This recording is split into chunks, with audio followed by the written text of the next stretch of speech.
And away we go. It's the DFS Early Bird presented by Awesemo.com. Dan Strafford, Chris Randone with you on this Monday morning, getting ready for an 11-game MLB slate. DraftKings has some sort of humongous melon heads is the name of the tournament, Chris. I don't know what it refers to, but I do know that it pays out $100,000 to first place. So I'm going to assume there's money to be won, right? I'm thinking because it's the 2 zeros, because they look like melons. All right. So All right. 100K, 2 melons. I mean, it'd be nice to take that down, right? I mean, yes, to your second point, and to your first, that is a very astute observation. I would not have gotten there on my own. I dig it. I think that may be, listen, Lawfy, Adam, Emac, and I over the years have talked about whoever the intern is who names tournaments over there on DraftKings, smokes a lot of weed, enjoys life, and just comes up with names. And if that is, in fact, where this came from, I will say good on them. And that is where we'll go. What we're going to do here on today's podcast is we're going to go through the top pitching options. We're going to go pitcher by pitcher and just sort of look at what they have, what they don't have, look at the top options across each price point, make sure we're covering off on all the pitching options. And then, of course, we're going to take a look at some top stacks. But reminder, as always, you have the MLB Strategy Show Deep Dive, which is the right up behind the paywall. You have the Deeper Dive, which is show in front of the paywall. And then you have Live Before Lock. So 3 shows that get you through the day on Monday. And you have, as I said, the Deep Dive, which is behind the paywall, projections, ownership projections, the lineup builder, and then you have Fantasy Cruncher add-on. All of that is available to you over with the Awesemo Plus subscription, and you can get to that by using the promo code EARLYBIRD. Gets you 50% off your first month. I will give you a pro tip on how to get a potential 3 free months in a little while. We're going to go through a few pictures, then I'll key you in on that. But, Chris, how the hell are you doing? What's new in your world, man? Man, just got crushed with this British Open in the last day, the last round. I had a great squad going, and everyone just wanted to shoot like 7-8 over today or yesterday. So yeah, I'm back on to baseball now. I'm done with golf for a little bit. I got into the hype a little bit, but I'm gonna take a step back. Yeah, golf is the greatest and the worst sweat of all time. Like when you have I mean, you had a big score, I know, a few weeks back, but when you have 6 of 6 through and it looks like things are sunshines and rainbows, it is a lot of fun. But when you have like 2 of 6 through and it's still appearing on your current contests and it just stares you in the face, it's not nearly as much fun. And yes, I understand you can sort things and you can move things around to make sure you don't see them, but still, depending on what device you're on, it stares you right there in the face. I got 5 of 6 through. I knew I was not cashing, so I was able to sort of check out of the DFS world and just watch the tournament itself, which with weather and with JB Holmes slow playing everything, it was a tough watch. But oh my God, that guy, I have nothing to say about him. He's an interesting character, let me tell you. Yep, between him and Koepka, the final round made for, I feel like a Grumpy Old Men reboot. I think it's waiting to happen. But nonetheless, we're going to talk baseball here. We're going to go through these pitchers and break it down for you. And we have 11 games, so 22 pitchers, but we have a few TBD still. So as we talk through here and we go sort of pitcher by pitcher, we'll make sure to touch on anything that's still up in the air. Last I saw, everyone is determined for Monday outside of a potential for Tampa Bay to screw us over. Now, Jalen Beeks is currently who I'm seeing across all of our different sites, but Beeks has long been a long reliever, so we could still get an opener from Tampa Bay because that's what they do. But stay tuned. You'll get all that information from Awesemo.com and from our live streams on Monday. So we're going to dive in here at the top, Chris, and you get Gerrit Cole, who has been one of the most dynamic pitchers in Major League Baseball on the year. ERA, counting stats, whip can maybe not tell the entire story, but over the past probably 10 to 15 games, he has been one of the most consistent aces in DFS, giving you strikeouts, giving you length, giving you a ton to like. And he gets a matchup here with the Oakland Athletics, a team on the season that we've seen maybe not strike out as much as we might expect against right-handed pitchers, but still striking out at a decent enough clip and not walking at an absolute ton against righties. but they don't have as many strikeouts as we might like against a Cole who's 11 or 11 plus here on DraftKings, sitting at 12.5, I should say. Can you see yourself on a slate like this getting to Gerrit Cole? What are the upsides? What are the downsides? Or is this a price point that you just think is a bridge too far? I think it's safe to say Gerrit Cole is a great cash play, but I would say when it comes to tournaments, it's going to be hard to put him in, especially with some teams that I have my eye on tonight's slate. But the biggest thing is what you just mentioned. Oakland, they rank 10th best in the league against right-hand pitching when it comes to strikeouts. So the thing is they're pesky at the plate, and that's difficult when you're facing an ace sometimes, where you might get caught into a higher pitch count sooner rather than later. There's going to be a lot of pitches that are watched, and so this could be an interesting position for Cole where you're seeing him average that 30, 35 points per game. However, though, Oakland, they do have power. They're 9th in ISO, 8th in WOBA against right-hand pitching. So in tournaments, I feel like it's a little bit more of a risk just because he's so high of a price point, and he basically has to get there in order for this price to pay off. Yeah, and I am not in any way suggesting his June 2nd start is anything to go off of, but in Oakland, put up just 13.9 DraftKings points, went 104 pitches, but had just 4 strikeouts, 2 walks, gave up 2 home runs in that contest against the Oakland Athletics. It is worth always understanding history because, as you may have heard, you're doomed to repeat it if you don't understand it. But this is a matchup for Cole that would not seem to be the best end of the spectrum. And we look at Cole and Clevinger, who's our second most expensive pitcher. They're 1-2 when it comes to K- walk ratio on this slate. Clevinger at 32.1% and Cole at 31.1%. Remember, Clevinger out for a while with a back injury, so take those numbers for what they're worth. But Clevinger is second most expensive here. Chris, with a 12-1 price point, he does get the Toronto Blue Jays. Now, the Blue Jays on the year are 8th worst or best, depending on how you look at it. When it comes to strikeout percentage against righties, a 94 WRC plus, 23.3% K percentage, 189 ISO. It's a team that has some holes in it when it comes to lineup, and this is a starting pitcher in Clevinger who has shown us immense upside when everything is going right. We've had injuries. We've had some slow developing games for him where it just seems like those first couple innings, there are walks that just bog him down. It seems as though if he stays away from the walk, everything is peachy and on the up and up. Do you see this as a high upside game for Clevinger, or again, is 12-1 just too high a price point? You're going to find yourself a little cheaper on this slate.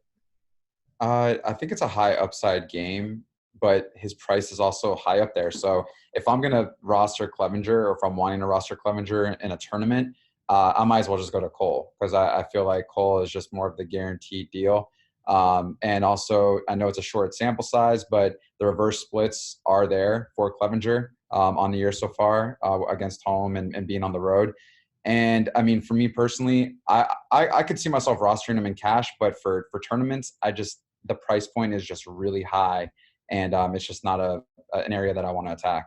We'll take a look in a little bit at some of the price points over on Yahoo DFS, which is one of our presenting sponsors here on the DFS Early Bird. Do want to point out on FanDuel, Gerrit Cole is 11.7, Mike Clevinger 10.2. So a stark contrast there of $1,500 on FanDuel. On DraftKings, as Chris just pointed out, simply a 400-point difference. And I'm in total agreement. If I'm going top-end pitching, I'm going to find my way up to Gerrit Cole. I'm going to find that $400.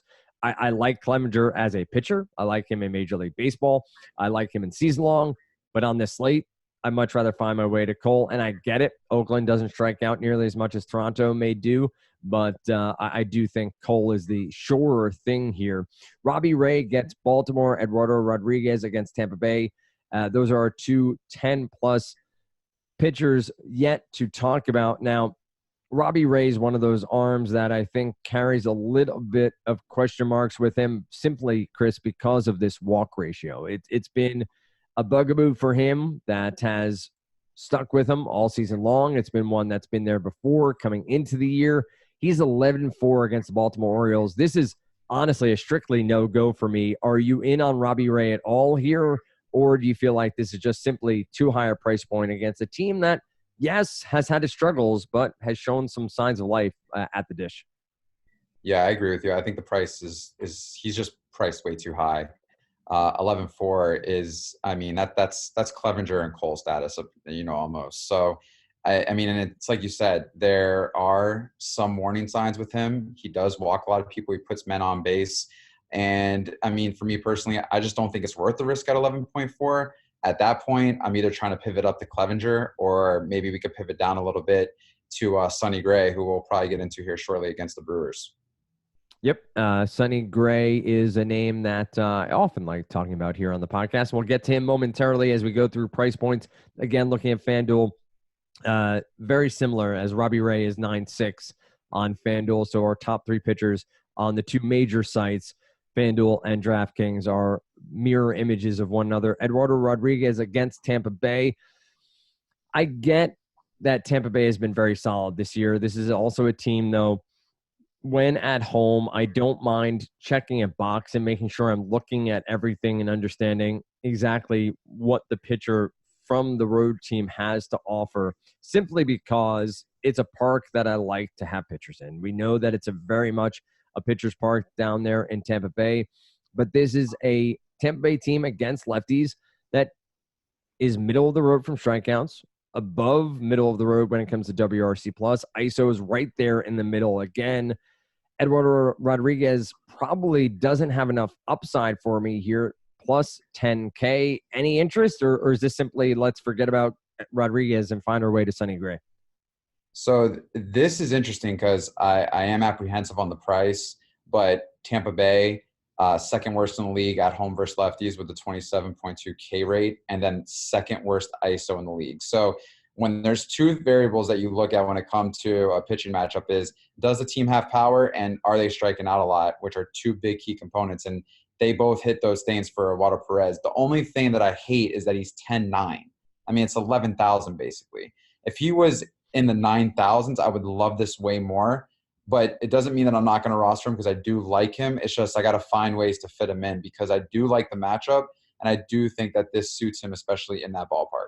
Yep, and worthwhile to point out, we're at a point in the season where sample sizes should be big enough, and you're starting to look at home road splits, and you're starting to look at exactly how pitchers are performing on the road versus at home. And it's not necessarily specifically to the home road split, but the stadium they're going to. And you have to understand that Tropicana Field is one of the best pitchers parks in the league. So as you start to look at how Tampa Bay is performing there and how someone like Eduardo Rodriguez might perform there, it is worthwhile to check in. Even at that price point, I'm with you that it is at least something to consider. I think even more so over on FanDuel, where he's an 8K flat price point, I should say. And that's 600 less than Sonny Gray, who we're going to talk about next. I'm not a huge Eduardo Rodriguez fan. I'm not somebody who rosters him often. I typically find a reason to stay away. But I think this is a situation on FanDuel specifically, and we'll check out some Yahoo price points in a little bit where I do like him. But we've talked about Sonny Gray a couple of times. I am a Sonny Gray apologist. I've been one all season long. He has the strikeout upside. We know that Milwaukee has a ton of power. We know Miller Park has a ton of upside for offenses. Is this a Sonny Gray day for you, or is 9.7 on DraftKings too high a price point? Man, it's one of those things. Again, it's like, man, we're paying almost 10,000 now for Sonny Gray, but I mean, it's a great matchup for him. And Milwaukee is struggling right now. I know that they scored a little bit of runs yesterday against Arizona. I think they scored around 7. But the thing is that they really haven't found it. I mean, outside of Hira, I mean, they are struggling, especially Timms and Moustakis and, I mean, even Kane. So they're 7th worst in the league against right-hand pitching as a team, striking out. So I think it's around 25.4%. Sonny Gray, a lot of K upside. And he's been a little bit on fire lately. I do like the matchup, and I think the price point is somewhat reasonable at 9,700. I feel like that still gives you some flexibility for some roster construction. Yep. And I think that if you take the thing I try to remind everybody of is, especially on DraftKings, it's about your two pitchers together. It doesn't really matter what you're spending on one pitcher. It's what you're spending on both of them together to then figure out the rest of your roster. Gray here as an SP1 question mark makes a lot of sense. And I say that simply because I don't think he has the same floor you might get from a Cole at the top end. But at 9,700, you have to consider him at 2,800 less than Gerrit Cole. He has some upside in Milwaukee, to Chris's point, hasn't been the same juggernaut that we saw to start the year. And obviously Yelich and Thames and Moustakas and all these guys have the power upside. Grandal, throw him in there. But that is where Gray excels, right? Lefty, power bats, the slider really does damage against them. So I like Gray here at 9,700. I like him a lot more than pretty much anyone else we're getting through 7K. So not that I'm going to say, hey, if you have 7K, get up to 9,700. But I think there's Ponte De Lyonne. I have no desire to go to him. I think CC Sabathia is in a major world of hurt here against Minnesota. Same for Martin Perez. Marco Gonzalez against Texas could have a lot of trouble. I like Gray a lot. So let's get to some of these other names. Ponte De Lyonne, I still am baffled by his price point here, Chris. I don't know if I'm missing something along the way. He was up a high price last time Dave and I recorded. Now he's still at 9K. A matchup here in Pittsburgh, fine. Pitcher's Park, I get it. A little bit more on his side. But do you have any interest here? Or is this just simply a name that maybe you load up on a Josh Bell or Colin Moran on the other side and hope he has ownership? Yeah, this is not an area that I'll be attacking. I mean, Ponce de Leon at 9,000. Don't know why. I don't know what they're seeing that I'm not, but I agree with you. I just can't go there at 9,000. Yep. Again, you made the point before about if some of these guys or Eduardo Rodriguez was at 8.8 or 9 flat, you're in. But DraftKings has been pricing pitching up. If Ponce de Leon was 7K or 7,500, then that's a completely different story than 9K. And I get we're all dealing with the same pricing. It's just at a point of I can't construct offensive stacks or pieces from offense that I like at all when I try to go to someone of that high price point with such a low floor against a Pittsburgh team. A reminder, everyone should know this by now, but they don't strike out. Like they don't strike out at all. They're at 18.4% on the year. A WRC plus of 111 and ISO of 181. Is that high? No, for an ISO, it's not. But you have to look at an 18.4% K percentage and realize for someone like Ponce de Leon specifically, that's just not going to get it done. If you really try to figure out, yes, his K minus walk is 20.4%. That's because his walk percentage is fairly down. I know he's been better, but an xFIP of 399, ERA of 2.80. That screams regression. Will it happen on this slate? Maybe not in bulk, but I do think this is a bad spot to try to go to Ponce de Leon. Sabathia against Minnesota. I'm a Yankee fan. I love CC Sabathia. I love what he's done in his days in Cleveland, what he did for the Brewers in that run they had. But this just seems like an awful spot for the lefty. A Minnesota Twins team that just has so much power, so much ability to run out a lineup with lots of power from the right side, a 124 WRC plus against lefties on the year. Any interest here, Chris, against for CC Sabathia, I should say, against the Twins? No, I to be honest with you, it's like you mentioned, I think the Twins are in a really good spot here. And CC, I just don't think has a chance of hitting value. So, and there's a guy that's a little bit priced below him that I think is in a way better matchup that has a lot more potential. And it's the Twins bats are just too scary. They're one of the best hitting teams in baseball. They have a lot of power, and it's just not a good matchup for CC. All right, let's hightail through some more of these names here, not to belabor the point. We get Martin Perez, Marco Gonzalez, Jalen Beeks, and we get a return of Ryan Baraki at 7,600. I know everyone has been waiting for that all year. I know that everyone has been staked out saying, I really hope Ryan Baraki is going to make it back so I can roster him in DFS. of those four, or let's say those four: Perez, Gonzalez, Beeks, and Baraki. Anybody stand out to you, or are we trying to find our way down to a cheaper price point? Yeah, I think out of all these guys, I think Marco Gonzalez is in a really good spot, and I'm willing to pay $7,900 for him. Texas Rangers are the worst team in baseball against left-handed pitching, and right now on the road, they're striking out over 32% of the time. Now, I know Marco Gonzalez is not your typical ace who's going to get you a ton of strikeouts every start, but in this matchup, I mean, if you have a guy that's averaging 4 or 5 strikeouts a game and is now facing a team that strikes out a ton, and it's at home for him, so he's in a pitcher-friendly park, this could be a good upside SP2 for you if you're looking for an SP2. I like that call a lot with Gonzalez pointing out what you just said about Texas against lefties, Texas on the road, and Gonzalez doesn't walk many batters. Now, he's had some blow-up spots where his walk numbers have ballooned a little bit, but Texas doesn't walk a lot, and he doesn't walk many batters, so you know that they're going to be swinging. They're going to be swinging early, so that should give Gonzalez some upside here to have a decent game at a price point that is more than reasonable at $7,900 on DraftKings. Over on FanDuel, he is $7,400, which is a little bit cheaper than Erod and CC Sabathia. We roll on here looking at starting pitchers, and we get to Baraki, who we talked about in the last grouping. You have Homer Bailey against Houston. I can't even fathom Bailey surviving 3 innings in that one. I know Bailey's been fine. He's actually had some upside. Yet Chase Anderson against Cincinnati, another one where I won't go there. I could see some upside. But Trevor Richards for me at $7K against the Chicago White Sox actually has a little bit of upside. Of those 3, Bailey, Anderson, Richards, anybody stand out or willing to make your way sub 7K at this point?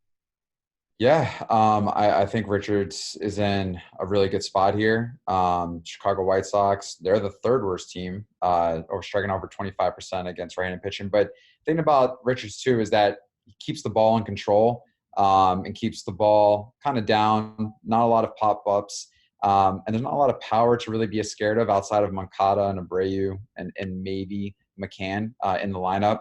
And that bottom 4 or 5 guys in the Chicago White Sox lineup is fairly easy, and they strike out at a high rate. So I do like Richards, and I feel like the 7,000 price point is actually kind of cheap, to be honest with you. So this is a kind of a matchup that I like. The only thing that scares me is that Richards doesn't have longevity, and what I mean by that is his pitch count seems to get really high in a short amount of innings, and so that's the only thing that would scare me from wanting to roster him. But outside of that, I don't see there anything wrong. I think the difference here is that Gonzalez goes the distance. He averages 6 or 7 innings. He's pitched 115 pitches multiple times this year.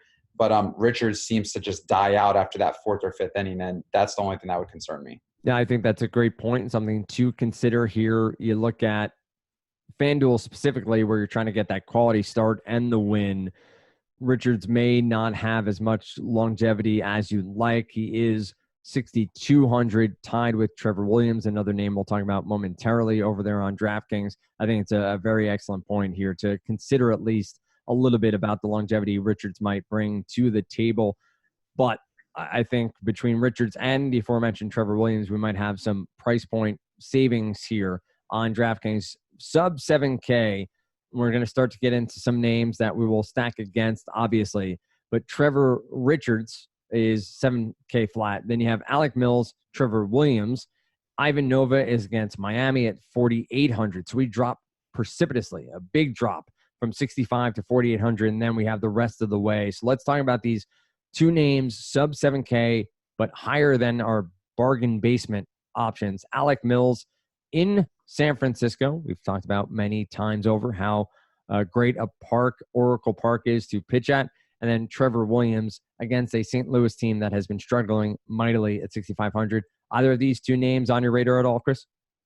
No, I'm not. I'm still trying to figure out Mills. Don't really have a good feel on him yet. And plus, I mean, he's only pitched 1 game, so there's really not too much to say. But the thing is that he pitched 81. He had 81 pitches that game. If he does get in trouble early on, do they keep him in? How long does he stay in?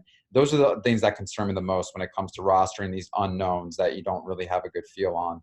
And Williams, yeah, St. Louis, their lineup has not been great lately. There's a lot of key players outside of the lineup, but Williams just hasn't done enough lately. And I mean, he's got 61 strikeouts on the season. So he's not really your strikeout type of guy that you probably want to roster at a SB2 when there's some other people here that are in better matchups that could actually have some more potential at lower price points. Yeah, Alec Mills, I don't know where he's ranked in the Cubs minor league system, but he was pitching the PCL, and it should go without saying that the PCL's offensive stats are obviously much higher than the pitching stats over there. So you need to weigh those against one another. But just 77 strikeouts in 80 innings. So we weren't even getting a strikeout per inning, and that's sort of from a minor league perspective, at least where I want to start. So Mills isn't giving you a K upside that is really worthwhile, wasn't limiting walks at a great rate, and the ERA was 4.73. In the PCL, that's about league average. I would have to double check what it is this year,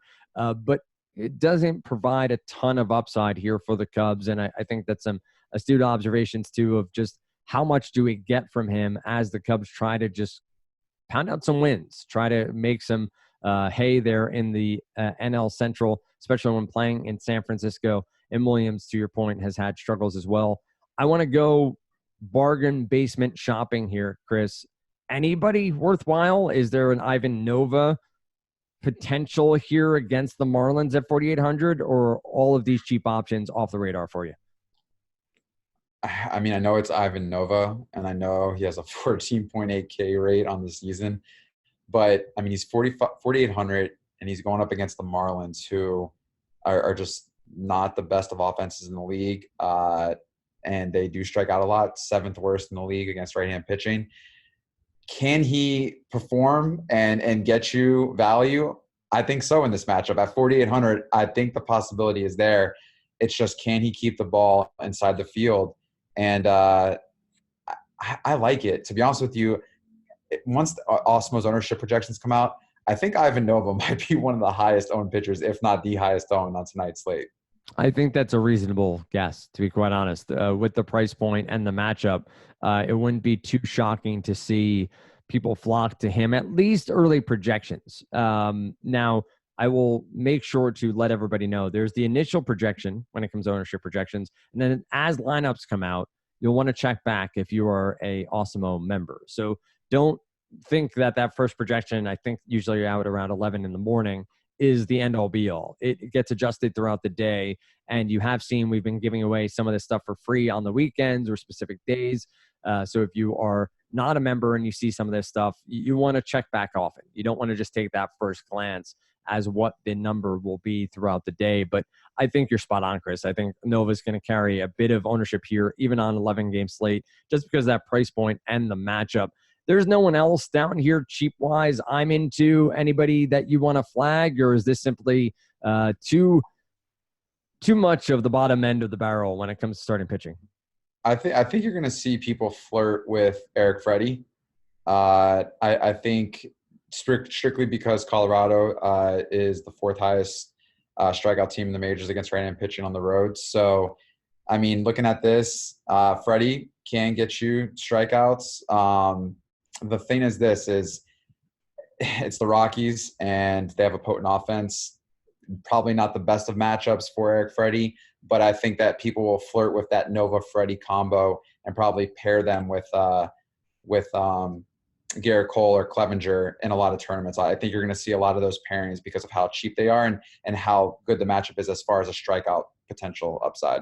All right, let's quickly hit on some offenses that tickle your fancy, and a phrase I may overuse here on the podcast. But nonetheless, Chris, what offenses are most intriguing to you as of right now? And maybe let's go back to the high end for pitching and find 1 or 2 pitchers we want to target, even though they are more expensive side. From the bottom end, though, which offenses do you think stand out the most? I think Houston is in a great matchup at home against Homer Bailey. Is this going to be Homer Bailey's first start as an Athletic? I think it's his second or third. I will double check. Okay. I think they're in a great matchup. Homer Bailey, as we know, gives up the long ball. And, obviously he's had some good starts as of late, but Houston's too potent of an offense, and at home I think they're in a good spot. And I like the Twins. I like the Twins at home against Sabathia. They're one of the best hitting teams in baseball against left-handed pitching. I think they have enough power up and down the lineup to really have a really good game against Sabathia. Yep, I am right there with you on the Twins. I do think that Arizona has some upside here against Brooks. I haven't seen if the dome is open. I assume it's closed as we get into the dog days of summer out there in Arizona. And I do think that you have to consider the Milwaukee Brewers even here with a matchup that I think against Sonny Gray has some ton of upside. I will be very intrigued to see ownership, right? If Gray is over-owned, I think Milwaukee has enough power that if Sonny Gray has one of his 4-walk days, that he can implode pretty quickly. So you want to have some ownership there. If you're a single entry or 3-max sort of player like I am, I think from an offensive perspective, as Chris pointed out, you're talking about the Yankees as a potential play against Martin Perez. You're talking about the Twins against Sabathia as a potential play. And then you talk about the Houston Astros upside, all of that from my perspective. Chris, where can folks find you on Twitter? Where can they find your work and find you over at awesemo.com? Yeah, you can find me on Twitter at Chris Randone and catch my articles on awesemo.com and do the live before lock with Jake sometimes. And we're holding it down this Sunday night doing the early bird. There you go. Each and every Monday morning, we record Sunday night. We get it to you Monday morning. If we're fast enough, we'll get it out Sunday night. We'll try it tonight. But you get us every Sunday into Monday. Myself and Chris find him on Live Before Lock. When he appears, you get his article over on awesemo.com. And Chris and I share the passion for our full names at Dan Strafford, at Chris Randone over on Twitter. I got to ask you right now, before we go, any TV shows you're into right now? Anything that's on your radar, reality or potentially serial shows that you're into as of right now?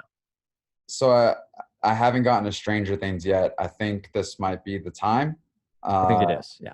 People have told me great things, so I might have to. You're in your late 20s? Yeah, I just turned 30. Okay, so it might be the nostalgia may be slightly older than you. I'm in my late 30s. So, there's a lot of nostalgia in season 3, but it's well done. It's a well done series, so I would highly recommend it. Yeah, and then obviously, I watch The Bachelorette just like every other man out there. Sure. But yeah, I mean, other than that, I like documentaries. I actually just watched the Seattle Mariners documentary yesterday on what would have happened if the 1995 season didn't take place. Oh, sure. Yeah, very, very interesting how Seattle was really just falling apart as a franchise, that they were probably going to move the team, to be honest with you. The Seattle Mariners wouldn't be here today if it wasn't for the season of 1995. I remember it well as a Yankee fan. I remember Griffey sliding into home, and the Yankees dynasty had to wait another season. But I'll check that one out. Is that an ESPN or where is that from? I think it was on MLB Network, but didn't the Yankees win when they brought in Randy Johnson on 2 days rest? Yes. Okay, so they didn't win the series. Seattle won the series. Seattle won the series. Okay. Yep. Okay. So but New York won that game. Yep, that is exactly right. It was wow. It was. I want to say it was Doug Drabeck pitching for the Yankees. It was a crazy trade, and he was on the mound because of bringing him in relief. He might not have been on the mound when they won, but it was Griffey Jr. who came around, and it was Mariano Duncan playing short, who tried to relay a throw from, I want to say, Gerald Williams and left, but I'll have to double check that. Williams to Duncan. Griffey slid in front of the tag from Jim Leyritz to win the series for the Mariners to move on in their quest to, and that was their first year of the postseason win. Yeah, it was the first wild card too. Yeah. So So that is awesome. I'll have to check that one out. Check out MLB.com and MLB TV. Again, find Chris at Chris Randone. Find me at Dan Strafford. It's at awesemo_com. I did make mention we are having a giveaway over there, and you have about 48 hours to still get in over on Twitter. go on over, follow Osmo_com, which is our Twitter handle, and then Osmo NFL, and then tweet at both your pick for who's going to win the Super Bowl for this upcoming season. You do that, you follow both, you retweet that tweet. You are then entered into a random drawing of 2 winners to get 3 free months of Osmo.com, Osmo Plus membership content. You'll want to do that absolutely free. NFL's around the corner. I know that Lofty and team are already churning out NFL content. Chris and I will jump on board when NFL rolls around because, I mean, let's be honest, everybody jumps on the NFL bandwagon when it rolls around for DFS. We will be ready to Jets are winning. Jets are winning the Super Bowl. I'm calling it right now. Are you a Jets fan?